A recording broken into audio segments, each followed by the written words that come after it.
Hi guys, my name is George. I run Yocto and we did around $1 million in profit in 2025 offering email marketing services. I've also worked brand side, so I know how hard it is to actually pick the right partner and how bad it is if you don't succeed in picking the right partner, especially when everybody sounds good on a sales call. I think in our space, everybody more or less promises the same things also. So I want to give you my advice and my take on how you can make the right call and select the right vendor for your brand. You don't need to work with us, but I promise you that if you follow the advice in this video, you will end up working with somebody that's more likely than not to be a good fit for your company. Step number one is don't go with the agency that's loudest on social media. Instead, ask your existing partners for agencies that they've worked with that they've seen doing good work. This can be the paid ad partners that you have running your ads. It can be technology platform that you're using for your brand. Anybody really that has overlap with multiple other brands is that you trust, obviously, is a good source to connect with and ask about who they would recommend. And I would advise you to focus on your technology platforms the most because they have the biggest sample size. They work with thousands of brands and hundreds of different agencies, and they have very, very good visibility in terms of who actually does good work, which, as I said, is not always the person that's loudest on social media. Step number two is to filter that list with essentially three main questions, right? Number one, have they solved the exact problem that you're facing? For example, if you're looking for somebody that can solve a complex deliverability issue, you want to work with an agency that has dealt with complex deliverability issues, not just somebody that designs emails that look nice, right? Secondly, have they done what you're trying to do for your business model? There's a huge difference between a subscription brand and a brand that's not on subscriptions. There's a huge difference between a regular Shopify brand and a brand that uses quiz funnels.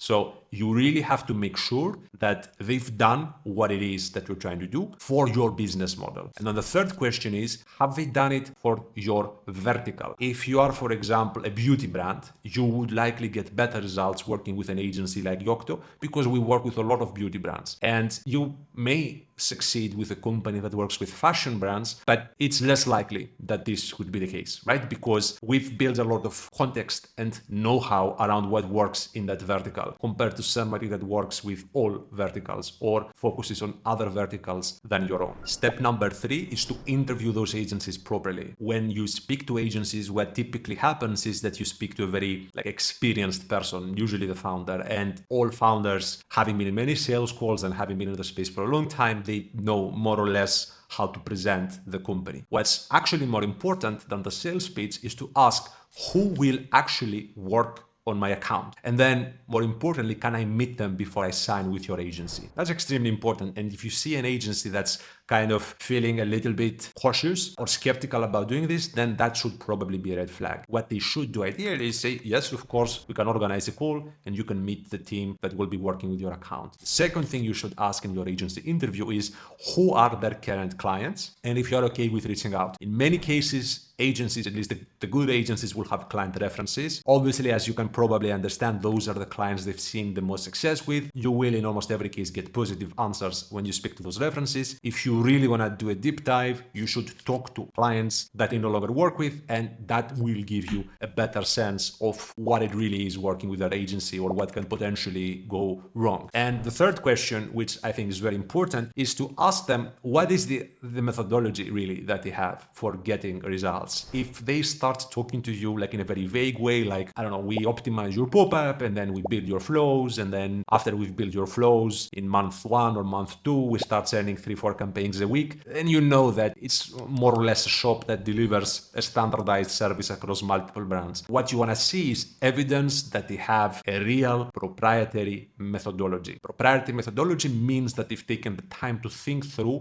who do they serve, how do they serve them, and what is the optimal and best way to get results for that type of client. For example, in Yocto, we've developed something we call the LTV Parthenon, which is specifically geared for subscription brands. In our methodology, what matters for a subscription-based company is that you are actively trying to grow the number of paying subscribers that you acquire, reducing the number of subscribers that you're losing, and increasing the amount of money that they spend with your brand over time and in the first purchase. And within those three pillars of of the LTV Parthenon, there's different KPI targets that we set. And as you can see, these are not related to open rates. They are not related to optimizing the welcome flow or adding one more email and one more step to X or Y or Z flow within Klaviyo. No, those are specifically tailored to optimizing a subscription-based company. Example, as a subscription brand, you want to be reducing your churn. This is the number of people that cancel a subscription. And we have a playbook for this. This is part of our methodology. This is why Yocto succeeds in servicing brands that have subscription-based business models. Now, I'm not suggesting that you have to receive a framework that is as clear as the one I'm showing you, but you should see something that approximates this when you are interviewing an agency. You should get a sense that they've taken the time to think through how to solve a specific set of problems. Because otherwise, again, they're probably having a very standardized service that they apply to all sorts of companies that may or may not be like yours. And this is it. This is my take on how you can select the right email marketing agency partner. As you saw, this has little to do with the flows that they do or how many campaigns they send in a week, and it has everything to do with their credibility in the market, the results and the experience that their clients are getting, and